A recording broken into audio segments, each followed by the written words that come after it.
विपिन, आप तस्वीरें दिखाइए। और जैसा कि प्रीति भी बता रही थी कि अलग अलग तरीके और अलग अलग मनोभाव से लोग यहां पहुंच रहे हैं, लेकिन यहां पहुंचने के बाद सब एक ही रंग में डूबे हुए हैं, वो है रंग महाकुंभ का। जब बिल्कुल रवि, प्रीति ने बिल्कुल सही कहा। और मैं चूंकि गंगा के तट पर खड़ा हूं और मेरे पीछे आप देखिए कि ये भीड़ आ रही है, जा रही है और स्नान करके ये तमाम लोग वापस लौट रहे हैं। क्या कहना चाहेंगे आप लोग? हर हर महादेव।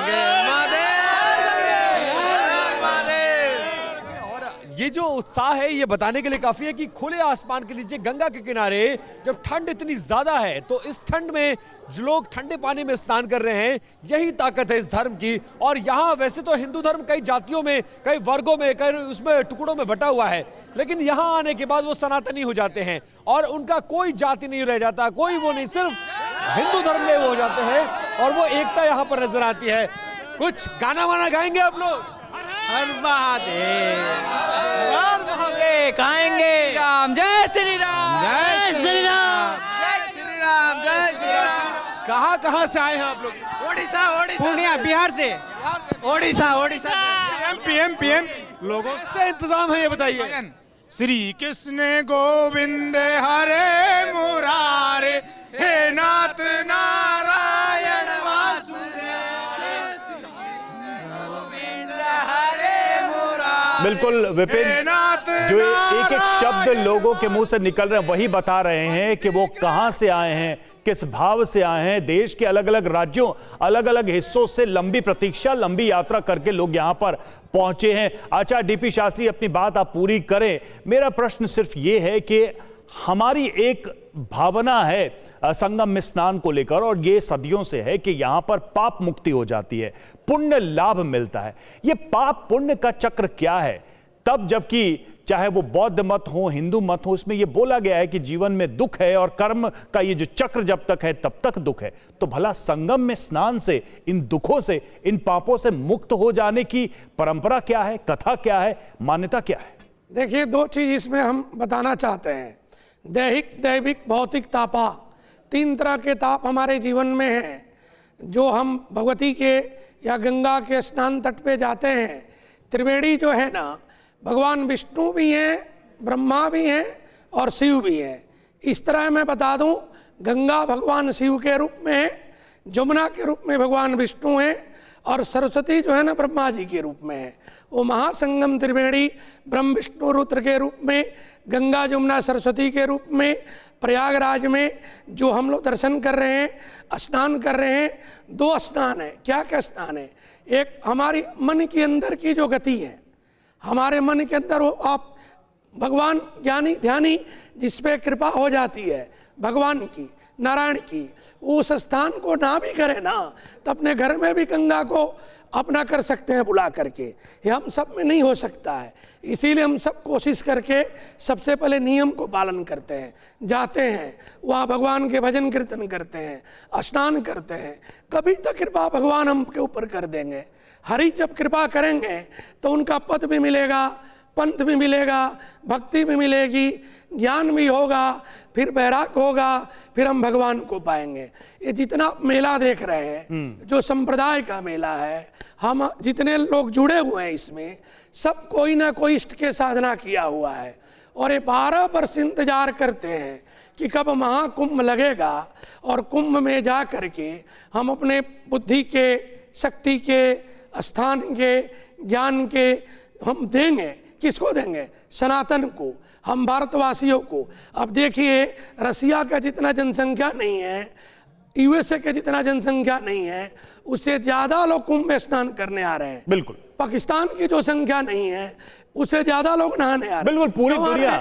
क्यों आ रहा है? उसका एक कारण है, उनको विश्वास है, श्रद्धा है कि माँ गंगा के पावन तट पे बिल्कुल पूरी दुनिया तो हमारी कामना इस महासमागम को देखकर हैरत है, हैरान है, आश्चर्यचकित है। इस पर हम प्रोफेसर उपाध्याय का भी विचार लेंगे। प्रोफेसर उपाध्याय, जो सवाल मैंने किया, आप इसको कैसे देखते हैं? ये पाप मुक्ति, पुण्य लाभ की मान्यता क्या है? और भला एक संगम में स्नान से किसी को, किसी भी व्यक्ति को अपने कर्मों के चक्र से मिले पाप से मुक्ति कैसे मिल सकती है?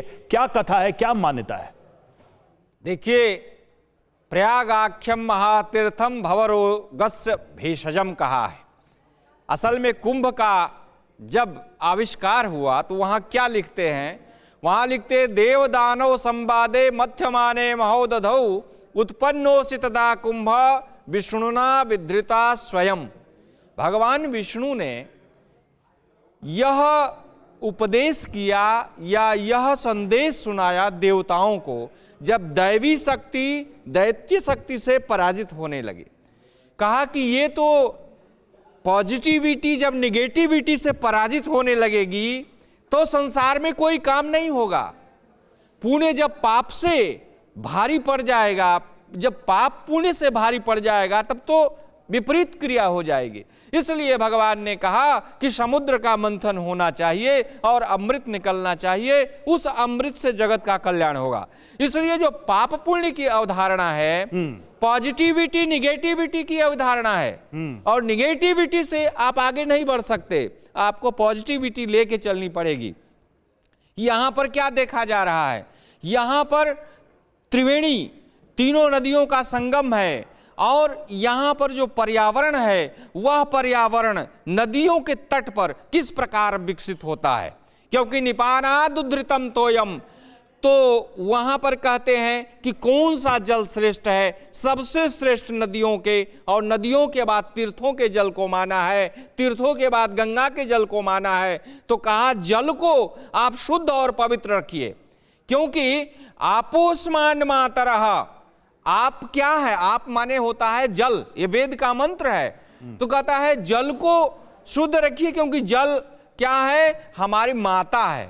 माता को भाष्यकार व्याख्या में करते हैं कि मातरः निर्मात्रः, अर्थात तो निर्माण करने वाला। तो ये जल जल नहीं है, यह निर्माणक है, हमारा निर्माण करने वाला है। तो इसीलिए भगवान ने कहा कि कुंभ के लिए जो है और अमृत मंथन के समुद्र मंथन करना पड़ेगा। भगवान ने वहां पर अवतार लिया है, वो अजित अवतार है। क्योंकि जब मंदराचल पर्वत को देवता और दानव दोनों उठाकर क्षीर सागर में लाना चाहते थे तो मंदराचल पर्वत इतना भारी था कि उठ ही नहीं रहा था। अंत में दोनों ने हाथ जोड़ लिया, प्रभु ये काम नहीं होगा। भगवान ने कहा ठीक है, जहां पर व्यक्ति असमर्थ हो जाता है वहां पर भगवान उसकी सहायता करते हैं। भगवान ने एक अवतार धारण किया, अजित अवतार। ठीक है, देखिए, और उसके बाद मंदराचल पर्वत को गरुड़ पर समय की थोड़ी हमारे पास कमी है, मैं क्षमा चाहूंगा, समय की कमी है हमारे पास, लेकिन इतना जरूर है कि जो कुछ भी है जब वो धरती पर उतरता है तो वो महाकुंभ जैसा ही दृश्य पैदा करता है जो पूरा संसार आज देख रहा है। आप सबका बहुत बहुत धन्यवाद।